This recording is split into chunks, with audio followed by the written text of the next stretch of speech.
ஆச்சி பாதாம் ட்ரிங்க். ஆச்சி பாதாம் ட்ரிங்க் ஒன்னு வாங்கினா ஒன்னு ஃப்ரீ. தமிழ்நாட்டை அடமானம் வைக்க துடிக்கிறார் எடப்பாடி பழனிசாமி என்று குறிப்பிட்டு அதிமுக பாஜக கூட்டணியை விமர்சித்து முதலமைச்சர் மு.க.ஸ்டாலின் அறிக்கை வெளியிட்டிருக்கிறார்.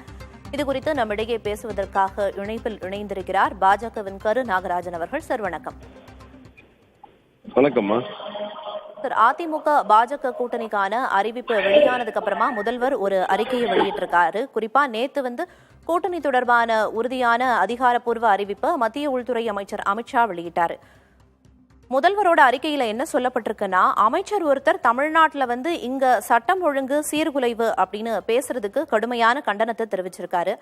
அது மட்டும் இல்லாம இது தமிழ்நாடு, மணிப்பூர் இல்ல அப்படிங்கறதையும் உள்துறை அமைச்சருக்கு நினைவூட்ட விரும்புறதாகவும் தன்னோட அறிக்கையில முதல்வர் குறிப்பிட்டிருக்காரு. தொடர்ந்து ஊடகவியலாளர்கள் தொடர்ந்து கேள்விகளை முன்வைக்கிறாங்க நீட் தேர்வு தொடர்பா. அதுக்கு அமித்ஷா முறையா பதிலளிக்கல. நீட் தேர்வு சரியானதுன்னு கூட சொல்லாம திசை திருப்பும் நோக்கத்துல தான் அவரோட பதில் இருந்ததுன்ற பல்வேறு விமர்சனங்களை முன் வச்சிருக்காரு அமித்ஷா மேல. உங்களோட கருத்து சார்? முதலமைச்சருக்கு ராத்திரி தூக்கம் போயிருக்கும். ஏன்னா ரொம்ப கஷ்டப்பட்டாரு. எப்படியாவது இப்படி ஒரு கூட்டணி வந்து விடக்கூடாதுங்கிறதுக்கு முதலமைச்சர் ரொம்ப கஷ்டப்பட்டாரு. அதனாலதான் சட்டமன்றத்துல கூட கருப்பு சட்டை போட்டவங்களை பார்த்து காவி சட்டையா அவங்களுக்கு கலர் அவர் கண்ணுக்கு தெரிஞ்சது.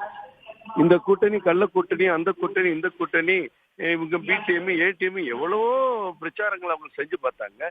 இதையெல்லாம் முறியடிச்சு தமிழக மக்களுக்காக தமிழ்நாட்டை 2026 நல்லாட்சி மலர்ந்துங்கிறதுக்காக மாண்புமிகு அமித்ஷா அவர்கள் இந்த கூட்டணியை உருவாக்கி இருக்கிறாரு. இதை பொறுக்க முடியாமல் முதலமைச்சர் இப்படி ஒரு அறிக்கை கொடுப்பது இயல்புதான். ஏன்னா அவனால ஒன்றும் பண்ண முடியாது. இந்த மாதிரி தான் அறிக்கை தான் கொடுக்க முடியும். இந்த அறிக்கையை மக்கள் ஏத்துக்க மாட்டாங்க. இது வெற்றி கூட்டணியா தோல்வி கூட்டணியான்னு மக்கள் முடிவு பண்ணும். திமுக தலைவர் முடிவு பண்ண முடியாது. நீட்டு உச்சநீதிமன்றத்தில் இருக்கு. உச்சநீதிமன்ற தீர்ப்பு அடிப்படையில் நடக்குதுங்கிறது எல்லாருக்குமே தெரியும். தெரிஞ்சும் இவங்க தீர்மானம் போடுறது, கையெழுத்து இயக்கம் நடக்கிறது, முதல் கையெழுத்து எல்லாமே இன்னைக்கு தலைகீழா பொய்த்து போயிருக்கு. அனைத்து கட்சிக்கு தலைவர்கள் கூட்டம் கூட பொய்த்து போயிருக்கு. இது உச்சநீதிமன்றத்துல வழக்கு வருது. அந்த வழக்கை சந்திப்பான்னு எல்லாருமே எதிர்பார்க்கிற மாதிரி அவங்களும் சொல்லலாம். நீட்டை பத்தி அவர் பேசுறது தவறு. காங்கிரஸ் திமுக கூட்டணி தான் நீட்டை கொண்டு வந்ததுங்கிறதையும் இந்த நேரத்துல முதலமைச்சருக்கு சொல்லி காட்ட கடமைப்பட்டிருக்கிறேன். என்ன இருந்தாலும் ஒரு பலமான கூட்டணி அமைந்திருப்பதை தமிழக மக்கள் இன்னைக்கு கொண்டாடுறாங்க. முதலமைச்சருக்கு வேணா அது வருத்தமா இருக்கலாம். முதலமைச்சரோட அறிக்கைக்கும் கண்டனத்திற்கும் இணைப்பில் கருத்துக்களை தெரிவித்ததற்கு நன்றி திரு கரு நாகராஜன்.